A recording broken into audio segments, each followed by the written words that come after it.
A city the size of Philadelphia. This isn't Armenia, you know. I mean, it's not. I mean, this is not the third world. This is Japan. I mean, and you read United States. Where now hundreds of thousands of residents are left searching for food, for warmth, for loved ones. Imagine if this was your life. This was your house, your family, your relatives. When you get to this magnitude of the suffering and devastation, it's stunning. It's just stunning. Tonight, Aftershocks, living in the wake of the Kobe earthquake.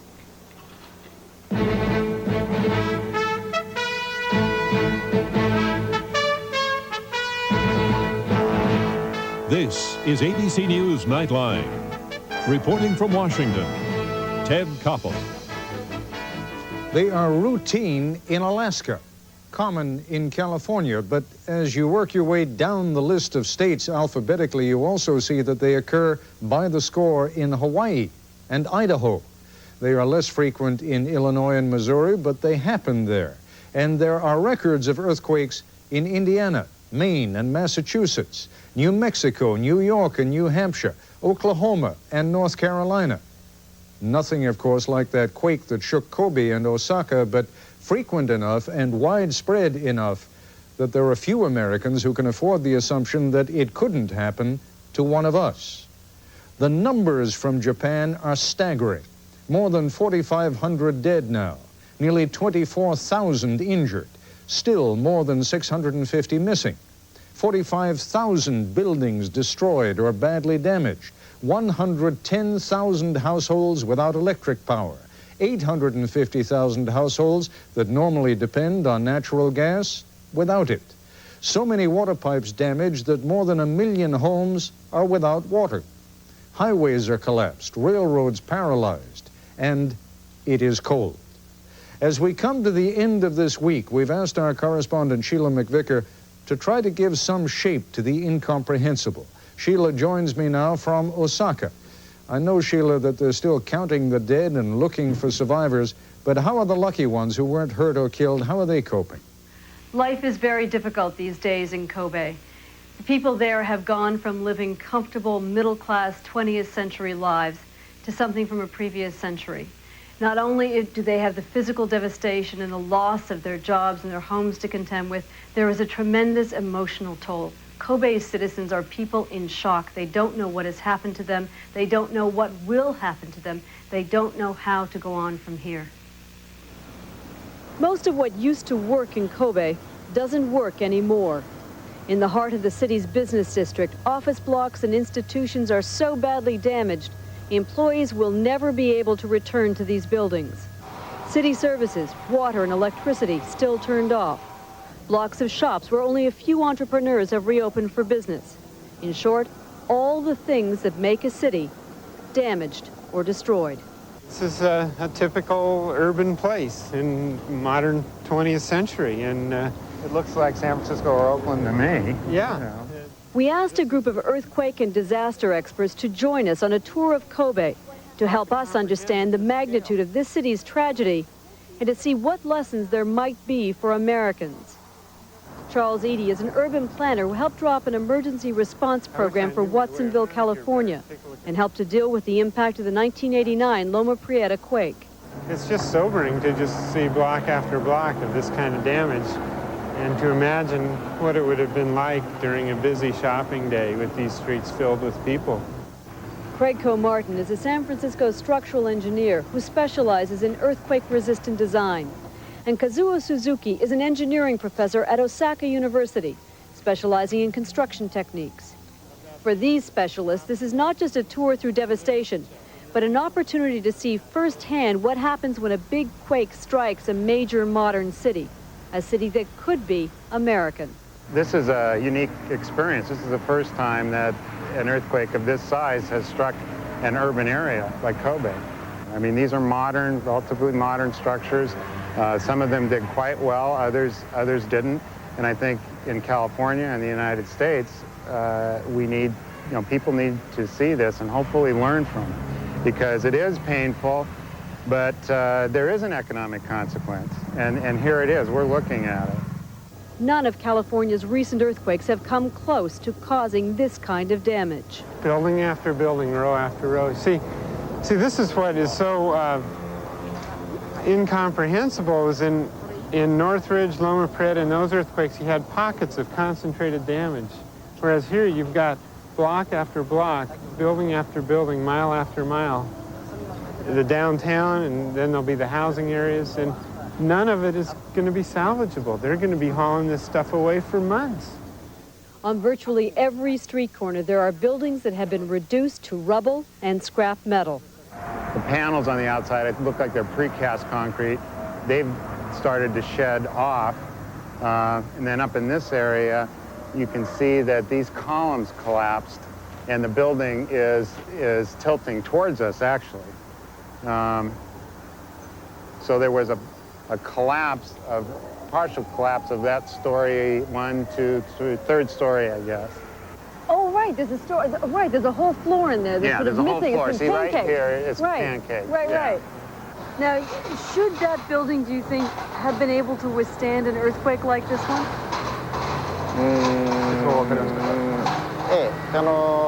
Of course, this building should have been earthquake-proof. But it became clear to our experts that buildings constructed more than 10 years ago to the building code standards and earthquake-resistant technology of the time did not withstand the shock. Buildings built before the new code were more brittle and collapsed, but the new standards have made others more flexible, more ductile. We have a similar situation in the U.S. because our codes changed as well for concrete, and now we have the ductile concrete requirements similar to yours, whereas before, a lot of the concrete frames that we built were probably similar to some of the ones that we see on the ground here in Kobe. But what you're saying is that any main street in California, after a quake of this magnitude, there's a good chance it's going to look like this. Well, I'll have to be technically correct and say not any street, but many streets, yes. But there are other factors that also determine whether a building stands or falls. Sometimes it has to do with the earthquake itself. You can have a short building and a tall building right next to each other. They're both subject to the same shaking. And one of them might fall down, and the other one will do just fine. And that's probably because the ground motion was what we call high frequency, and that affects shorter buildings worse than taller buildings. Professor Suzuki used his camera to demonstrate. With a long strap, the camera body didn't move. But when the strap was shortened and jiggled, the camera body jerked. And shake it. Shake it. It moves more. And that means, they say, that tall buildings could be safer. This earthquake registered a 7 on the Richter scale, but scientists believe that Kobe received most of its force. Craig Comartin found some evidence that may support the theory that energy from an earthquake can be focused in one direction. Underneath a railway overpass, steel columns snapped like pencils. As it moves towards you, it can be reinforced. It can be stronger than it would be if you were, say, on the other side of the rupture. And sometimes what happens is that those forces build up to a very strong impulse that hits structures very strongly early in the earthquake. And that can cause brittle fractures like those.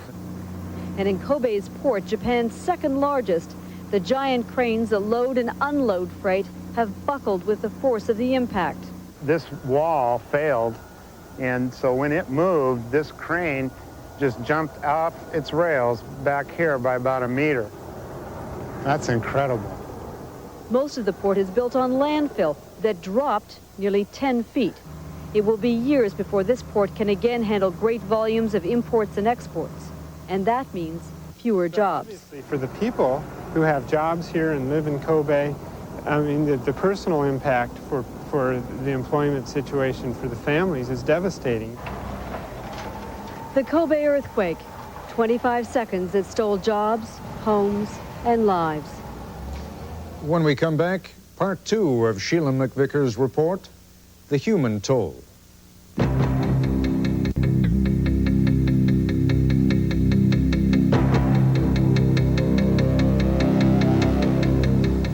If the physical devastation is overwhelming, it is a human misery that cannot be measured. There are neighborhoods all over Kobe that look like this. Wood-framed houses collapsed, whole blocks burned. We saw this stuff 5 miles, 6, 7 miles that way. Same scene repeated over and over again. The scale of it is, this is what's new about this, is the scale. Sort of urban failure, basically. I mean, this isn't Armenia, you know. I mean, it's not. I mean, this is not the third world. That's right. This is Japan. I mean, and you read United States. I mean. Yeah, we think somehow it's not going to happen to us. That this is something that, you know, like I said, Armenia, where all the buildings collapsed and 30,000 people died. But this is happening in an advanced industrialized country, and that's. It's got to be a big wake-up call. In the Nagata district of Kobe, Japanese soldiers dig through what is left of the houses and shops, looking for the bodies they know are there. Emergency workers have also arrived. They too have been organized to join the search. The local police station collapsed onto its ground floor the night of the earthquake. Residents report missing relatives to officials working in a tent across the road. In the debris, the remnants of human life. Photo albums lie open. A couple search through the ruins of their house for a few bowls and cups. People are just trying to find any one little thing that they can grab onto out of this rubble that will mean something to them, that they can hold on to carry them forward. And look at up here. You've got a little shop owner who's setting up, trying to. You know, just do what he can to be. This is his neighborhood. This is his area. Imagine if this was your life. This was your house, your family, your relatives. That was the thought that I had as we were walking through those other residential areas, is what if I drove home and found something like this at my house with my family inside, or, you know. Professor Suzuki went to ask a man from the neighborhood when the fires started that reduced the neighborhood to ashes. The story he was told was unbelievable. The earthquake happened just before 6, and the residents say that by 7, the fire had already reached here. No chance. The fire came so quickly there was no time to help the people buried in the buildings that collapsed. A family carefully sifted through the ashes of their house. They were searching for fragments of bone, all that was left of those who died there. Oranges, a traditional Japanese gift for the dead, were left to feed the souls of the spirits. When you get to this magnitude of the suffering and devastation, it's stunning. It's just stunning. How has this changed your perceptions of what an earthquake like this would be like in an American city?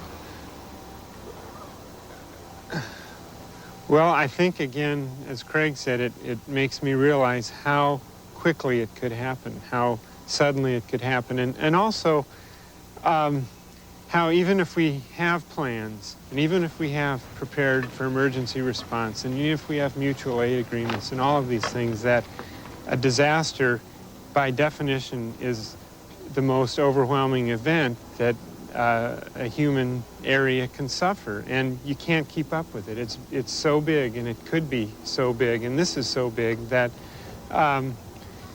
you just realize what it means to have a disaster. And if there's any message for people, it's to, you know, we really have to take a hard look at what our level of preparedness is and the things that we ought to be thinking about, because it will happen. When we come back, we'll be joined once again by Sheila McVicker from Osaka.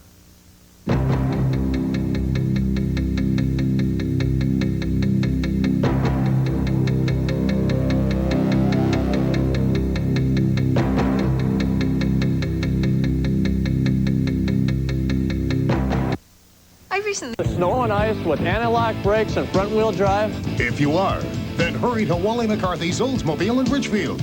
We made a special purchase of over 100 Oldsmobile Achieva and Sierra rental return cars. You can save thousands of dollars on these low-mileage rental returns, or get a low monthly payment. Buy one of these cars for as low as $199 a month. The car you want, the deal you want, at Wally McCarthy's Oldsmobile in Richfield. Joining us again from Osaka, Japan, ABC's Sheila McVicker. One of the surprising things, Sheila, is that the numbers are still changing so much day after day after day. You would think that even with the extraordinary damage, that they would come to some sort of a final count pretty soon. What's happening with the numbers is that every time someone who is on the missing list is found and in fact confirmed dead, it seems that there is someone else who is reported missing. So we're not seeing a big decrease in the number of those who are still missing and who have yet to be found. In addition to that, there are whole districts of Kobe where fires burned fiercely, and as I've said in the report, burned fiercely almost immediately after the quake struck. People have said that whole families were trapped in those houses. We don't know if those families have been reported missing.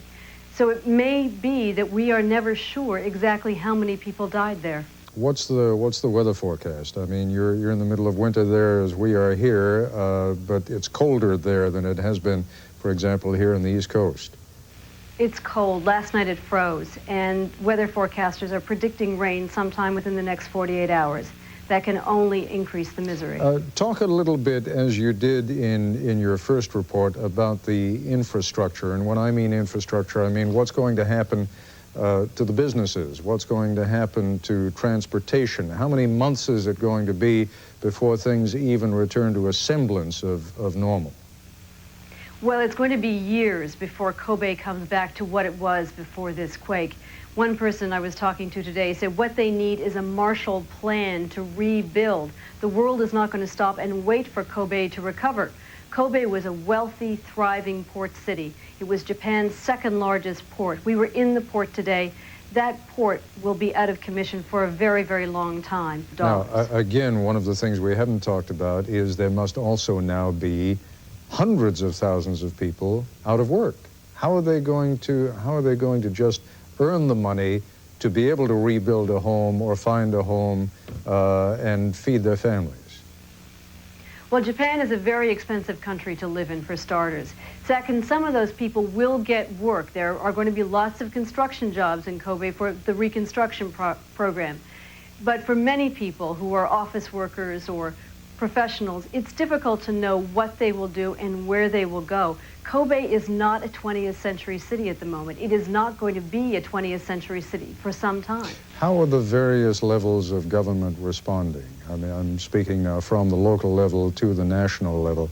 Are the Japanese good at picking up the pieces after something like this? Well, there's been a lot of criticism, which people say is a very un-Japanese thing. Japanese are normally characterized as being extremely patient, extremely gracious, extremely willing to wait. What's happened in this case is that people are saying of their government, of the local governor and of the national government here, is that they haven't done enough. And indeed, even yesterday in the quake zone, there were no tents put up for shelter. People are sleeping cramped, sometimes hundreds and even more in school gymnasiums with no indication of any more permanent place to stay. We've said it's cold. A lot of people are sleeping in their cars or even sleeping outside because they're afraid to come into buildings. There is no sign of a massive food distribution effort. Most people still don't have water. There are a lot of problems.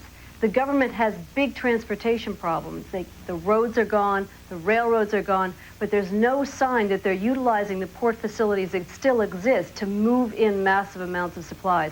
And people are getting angry and impatient. Sheila, you are one of our firewomen who has covered practically every disaster that's happened over the last few years. Just in terms of the emotional impact on you, put this into some sort of perspective, would you? You know, there's one thing that the pictures can't show you. We can show you all the destruction. We can show you a lot of the misery. But what I don't think we can really show you is the look in people's eyes. And I thought I knew what I was going to see when I went there today. and I was shocked. There is a vacantness and a loss and just an incomprehension in some of these people. They have lost, if not physically their lives, they have lost the fabric of their lives. And many of them just don't know literally what they will do. Sheila McVicker, thank you very much. I'll be back in a moment. You know, a Carnival cruise is the best vacation. With more than 600 people still missing. We have more in this report from Caroline Kerr of Independent Television News. Today, the people of Kobe remembered their dead.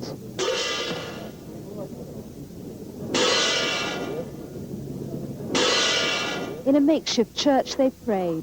From one young man, a loving touch, as he and his friends remembered his 20-year-old fiancée. The most poignant were the coffins of the children, laid out with her toys and her favorite foods, the body of a 9-year-old girl, mourned by her teacher as the brightest girl in the form. On her coffin, the New Year's resolution she'd written in class the day before she died. Eddie Koshiguchi was crushed to death when her home collapsed around her. But even as the dead are being buried, the search for the living continues. Under broken buildings which are scarcely recognizable, the digging goes on. For 3 hours, they cut through the mangled wreckage. Then the moment of joy, when they eased down a stretcher bearing a 74-year-old woman. The good news was announced to the waiting crowd.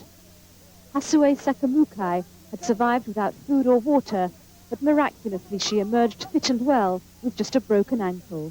As she was rushed to hospital, her overjoyed son thanked the rescue workers. And for the majority, life is now beginning to return to normal as the supermarkets reopen with well-stocked shelves. But for thousands of others, home has become a space on the floor in an unheated public building.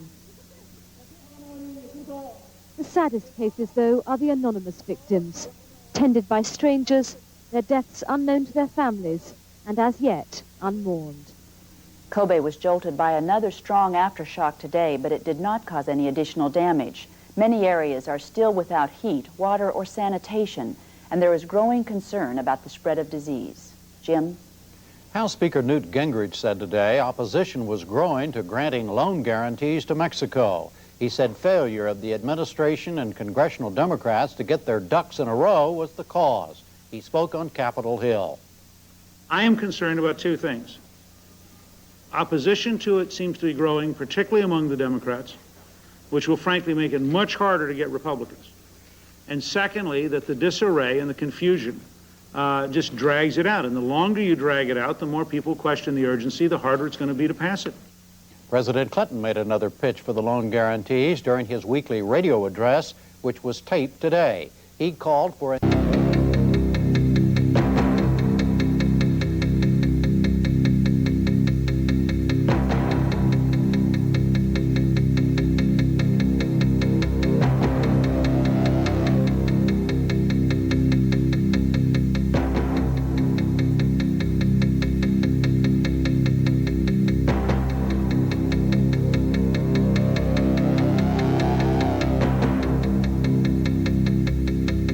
For more information about Nightline on America Online, call 1-800-308-4100. For video cassette inquiries, call 1-800-ABC-7500.